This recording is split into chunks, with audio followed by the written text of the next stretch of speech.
নমস্কার, আমি দুর্জয় প্রিয়। দুর্জয় 37 ম্যাথ ইউটিউব চ্যানেলে আপনাদের সবাইকে স্বাগত। আজ আমি অনার্স প্রথম বর্ষের ফান্ডামেন্টাল অফ ম্যাথমেটিক্স নিয়ে আলোচনা করব। ফান্ডামেন্টাল অফ ম্যাথমেটিক্স চ্যাপ্টার 7 ডি ময়ভারের উপপাদ্য নিয়ে আলোচনা করব। তাহলে চলো শুরু করা যাক। আজ আমি এক্সাম্পল 27 নম্বরটা সলভ করব। এক্সাম্পল 27-এ 3 নম্বরটা আমি সলভ করব। এক্সাম্পল 27 বলছে ডি ময়ভারের উপপাদ্যের সাহায্যে নিম্নলিখিত সমীকরণগুলি সমাধান করো। তাহলে এর সমাধান আমরা এই 3 নাম্বারটা সমাধান করব। যেমন ন্যাশনাল ইউনিভার্সিটির মধ্যে 3 সালে আছে, 7 সালে আছে, 17 সালে আছে। ভেরি একটা ইম্পর্টেন্ট ম্যাথ। তাহলে চলো শুরু করা যাক। তাহলে এক্সাম্পল 27 নম্বরে 3 নাম্বারটা আমরা এখানে লিখে নিলাম। এখান থেকে আমরা x এর মান বের করব। তাহলে এখান থেকে আমরা x এর মান বের করব।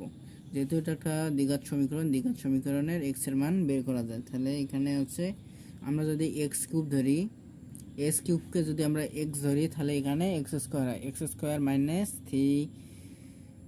Three x plus 3 equal 0। এর সাহায্যে আমরা এক্স এর মান যদি বের করি, তাহলে এক্স ইকুয়াল আমরা লিখতে পারি মাইনাস বি। তাহলে মাইনাস বি বলতে এখানে মাইনাস থ্রি বোঝাইছে, মাইনাস বি সূত্রের মাইনাস, আর এখানে বি বলতে হয়েছে মাইনাস 3। তাহলে মাইনাসে মাইনাসে প্লাস, এখানে 3 লেখা যায় plus minus root over minus b minus b square, এখানে হবে b square minus four a বলতে এখানে 1, আর সি বলতে এখানে হচ্ছে 3, ভাগ 2 ইন্টু এ বলতে এখানে 1। তাহলে এখান থেকে আমরা যদি এটা ক্যালকুলেশন করি, তাহলে এখানে 3 প্লাস রুট ওভার, এখানে 3 3 9 আসে, আর এখানে আসে 3 4 12, 3 4 12 ভাগ 2 বা 3 মাইনাস রুট ওভার মাইনাস 3 ভাগ 2, এখানে ইকুয়াল 3 প্লাস মাইনাস। এখন এটাকে যদি একটু ক্যালকুলেশন করি, তাহলে আমরা জানি কি, যেহেতু এটা একটা কাল্পনিক একটা মান আছে, এখানে যেহেতু রুটের ভিতর মাইনাস, সেহেতু এখানে একটা কাল্পনিক একটা মান আছে। সেই কাল্পনিক মান আমরা জানি, কাল্পনিক মানটা হচ্ছে এর উপর এ স্কোয়ার ইকুয়াল -1। তাহলে কাল্পনিক মান হচ্ছে আই স্কোয়ারের মান হচ্ছে -1। তাহলে এখানে যদি আই স্কোয়ার ধরি, তাহলে এখানে আসে √3 ইন্টু আই স্কোয়ার ভাগ 2 ইকুয়াল, এখান থেকে যদি 3কে যদি আমরা একটু ভাঙাই, 3কে আমরা √3 ইন্টু √3 বানাতে পারি। তাহলে √3 ইন্টু √3 যদি করি, তাহলে এখানে plus minus √3 into I square ভাগ এখানে 2 ইকুয়াল, এখান থেকে যদি আমরা √3 যদি আমরা কমন নেই, তাহলে এখানে আসে √3 প্লাস মাইনাস আই স্কোয়ার ভাগ 2 তাহলে ইকুয়াল, এখানে আসে √3 ইন্টু √3 ভাগ 2 প্লাস মাইনাস এখানে আই স্কোয়ার ভাগ 2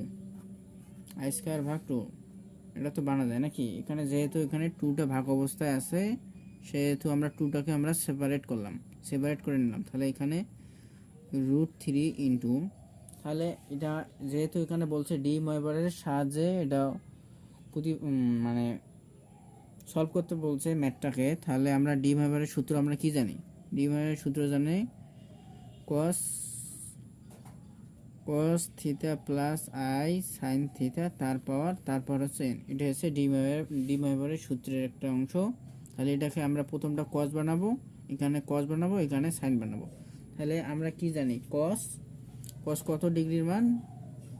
কত ডিগ্রির মান হচ্ছে √3 ভাগ 2। তাহলে আমরা জানি cos পাই ভাগ 6,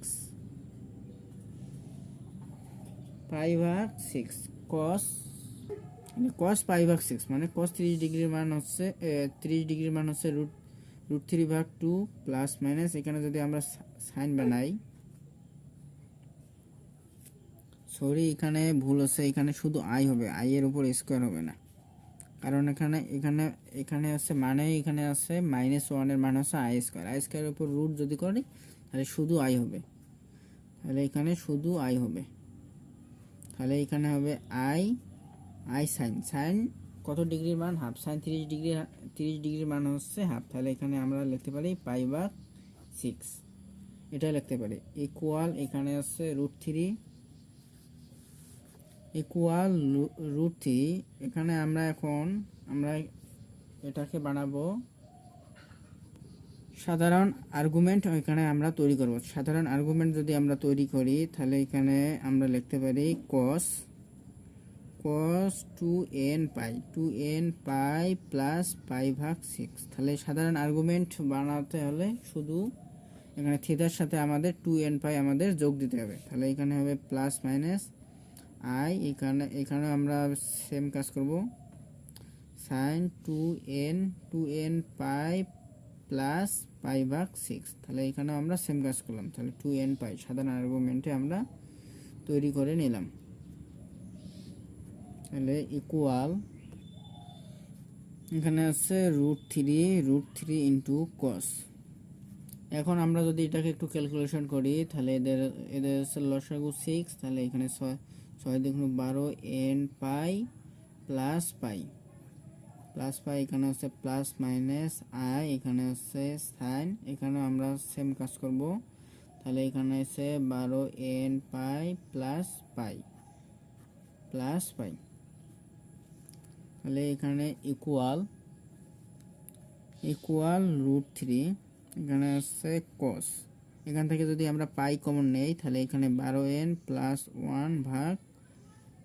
1/6 into pi plus minus I, এখানে আছে সাইন, এখানেও আমরা সেম যদি আমরা পাই কমন নেই তাহলে এখানে 12n প্লাস 1 ইন্টু π/6 আসে।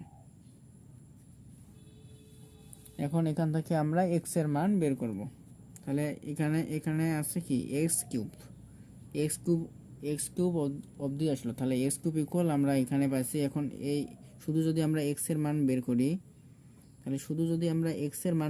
তাহলে x ইকুয়াল আমরা লিখতে পারি, এখানে যেহেতু এখানে পাওয়ার গুণ অবস্থায় আছে এদিকে আসলে পাওয়ার ভাগ অবস্থায় আসবে, তাহলে √3 বলতে কি, √3 বলতে হচ্ছে হাফ, √3 উপর হাফ, আর এখানে সেম এখানে পাওয়ার হবে 1/3, আর এখানে হবে cos 12n plus 1/6 into 6 into পাই প্লাস মাইনাস,